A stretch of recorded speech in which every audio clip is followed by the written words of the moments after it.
I'd always loved the idea of summer camp. Being outdoors, hiking through the wilderness, canoeing across a tranquil lake. But one summer when I was 16, I had an experience that forever transformed my perspective of summer camp. I had been excited to head to Camp Timberlake, tucked away deep within the verdant forests of northern Maine. It was my third year returning, and I'd made friends who were just as thrilled about the outdoors as I was. The first few days were filled with the regular activities you'd expect at a summer camp. There was the camaraderie of shared meals in the large mess hall, roasting marshmallows over a fire, and chilling tales shared around that very fire under the twinkling stars. Everything changed on the fourth night. We were gathered around the campfire, roasting marshmallows and sharing ghost stories, the atmosphere thick with the tension of preteen bravado. I remember Richie, a perpetually sunburnt redhead, was in the middle of a tale about an old hermit who used to live in the forest. Suddenly he stopped. We all turned to him, curious about the sudden break in his narrative. He was looking past us, towards the dark woods beyond. He didn't say a word, his freckled face paling under the flickering firelight. "Richie?" I asked, my voice wavering with the uncertainty that was quickly gripping us all. Then we heard it.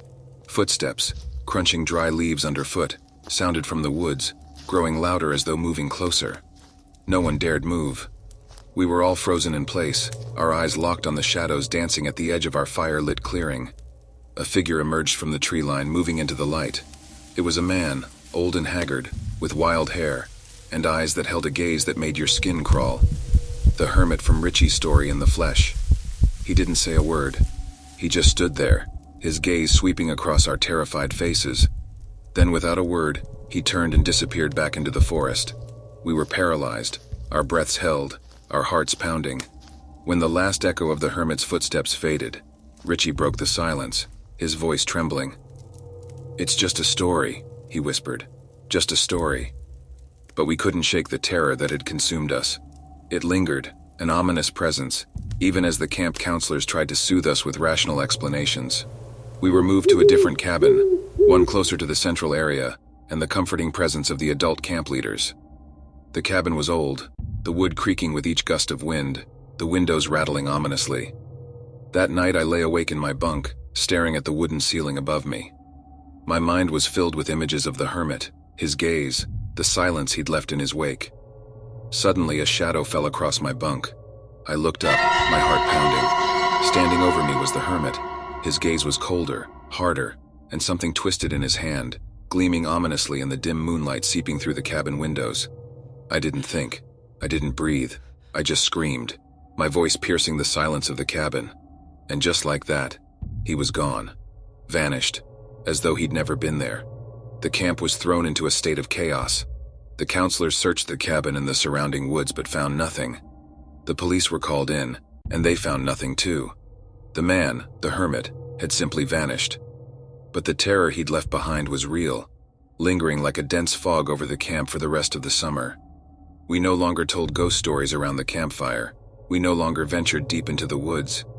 The innocence of the summer camp was shattered, replaced by an unease that clung to us even when we returned home. To this day, I cannot shake off the unease that experience instilled in me. I still have nightmares about the hermit, his cold gaze, and the terror he'd brought to that innocent summer camp. The camp itself shut down a year after our incident, unable to shake off the shadow the hermit had cast over it. Creepy true summer camp horror stories, you ask? I've lived one. And believe me, it's a terror that lingers, long after the last echo of summer has faded. A camp counselor was the job title.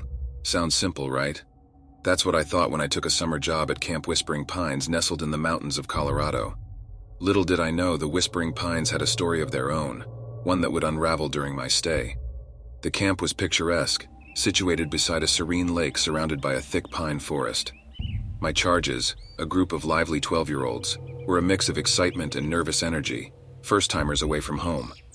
Our first few days went as expected, swimming, hiking, and stargazing. But as we settled into the routine, I began to notice something peculiar. The kids talked about the Whispering Lady. It seemed like an innocent imaginary friend, a result of creative young minds. Until I heard her whispers. It was late, the kids fast asleep in their tents. I was sitting by the campfire, lost in thought when I heard a soft whisper. It sounded like a woman's voice, but it was incoherent, like a distant radio signal. I stood up thinking maybe one of the kids was awake, but found them all sound asleep. I brushed it off as my imagination. The whispers returned, becoming a nightly occurrence. They were always the same, faint and incoherent, seeming to come from the pines surrounding the camp. One night, the whispers grew louder. As if beckoned, I found myself drawn towards the forest. I stepped onto the path leading into the dense woods, the whispers guiding me deeper. Suddenly, I stumbled upon a clearing. The moonlight filtering through the branches illuminated an old weathered gravestone standing solitary in the clearing. The whispers grew louder, almost frantic, and then abruptly stopped. I inspected the gravestone. It was inscribed with the name Eleanor, and underneath in smaller letters, the Whispering Lady. A chill ran down my spine. The imaginary friend wasn't imaginary, and if the kids could hear her too, what did she want? In the days that followed, I researched Eleanor.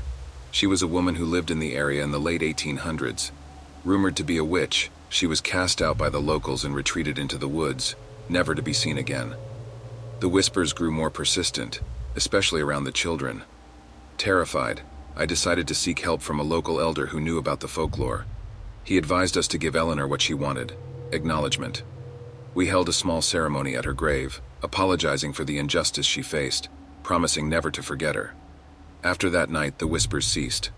The rest of the summer passed without incident, but the memory of the Whispering Lady is one that haunts me, a chilling reminder of the unknown mysteries that might lurk in the most innocent of places. Whether or not Eleanor found peace, we'll never know. But the story of the Whispering Lady of Whispering Pines became a cautionary tale passed down each summer, a tradition that gave an eerie resonance to the camp's name. Growing up, I was an ardent fan of all things supernatural.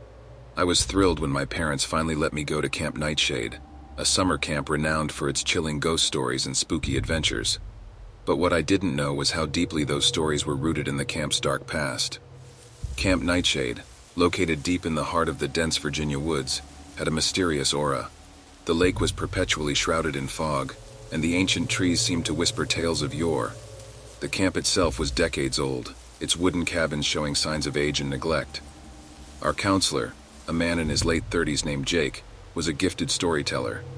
On the first night, he told us about the Phantom of the Lake. The Phantom was said to be the ghost of a camper who drowned many years ago, and whose body was never found.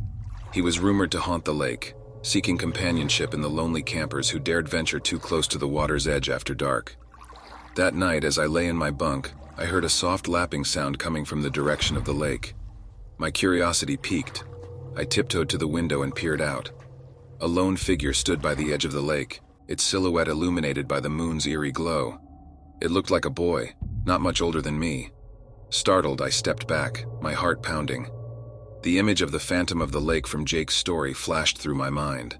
The following day, I tried to shake off my fear, convincing myself it was just a fellow camper. But the figure by the lake haunted me. That night, I again heard the soft lapping of water. The same figure stood by the lake, his form more distinct under the moonlight. He seemed to be looking towards our cabin.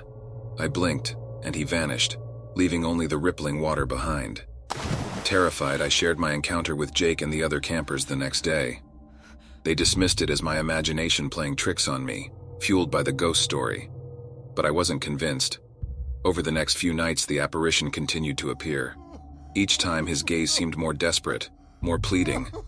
I couldn't shake off the feeling that he wanted something.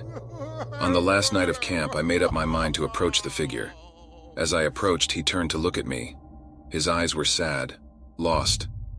He seemed surprised, then relieved, as if he had been waiting for me. He stretched out his hand towards me and opened his mouth as if to speak. Then he vanished.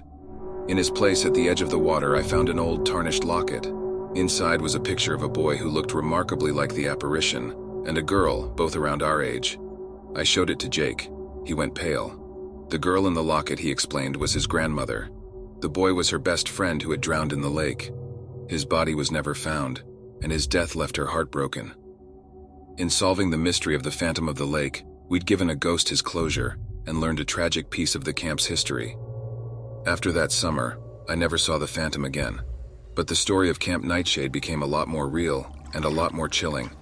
After all, we had lived our very own summer camp horror story.